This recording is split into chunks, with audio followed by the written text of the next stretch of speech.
Hey, it's Mr. Allred. We got some practice problems here for factoring out common terms. The first problem is 8x to the 7th plus 24x to the 6th plus 12x to the 5th. So we're going to look through here and look for two things. We're going to look for if our coefficients have a common divisor. So our coefficients are 8, 24, and 12. If you think about that for a little bit, they are all divisible by 4. So I'm going to put a 4 out front and factor it out as a common factor. So that means I will have 2 when I divide 4 into 8. I will have 6 when I divide 4 into 24. And I will have 3 when I divide 4 into 12.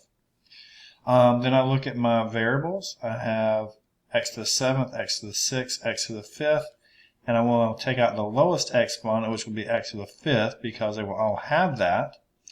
And if I take x to the 5th out of x to the 7th, I'll have an x squared left.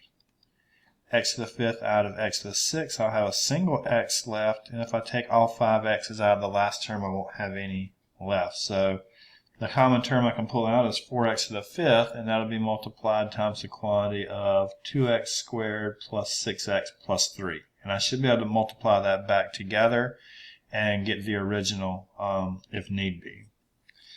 The second example here is 50m cubed plus 50m squared minus 20.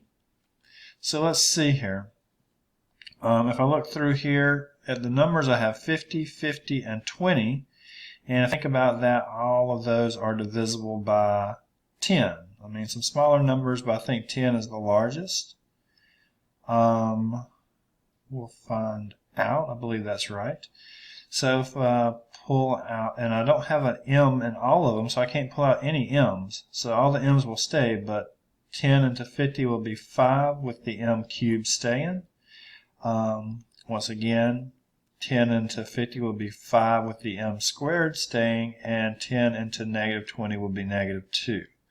So the common term that I could pull out of there, the common factor would be 10, and that would be multiplied by the quantity of 5m cubed plus 5m squared minus 2.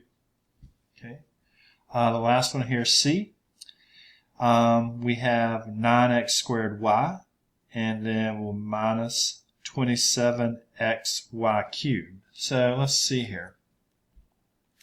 The two numbers are 9 and negative 27, and I know both of those have a common factor of 9. And let's just look at all the variables. I have an x and an x squared, so I can pull out a single x, have a y and a y cubed, so I can pull out a single y. So 9xy is in all three terms. And if I go to the first term and pull that out of 9x squared y, the only thing left is an x. And if I try and take the 9xy out of negative 27xy cubed, I'll be left with negative 3y squared. So the common term was 9xy, and we pull that out, it'll be times x minus 3y squared. There we go.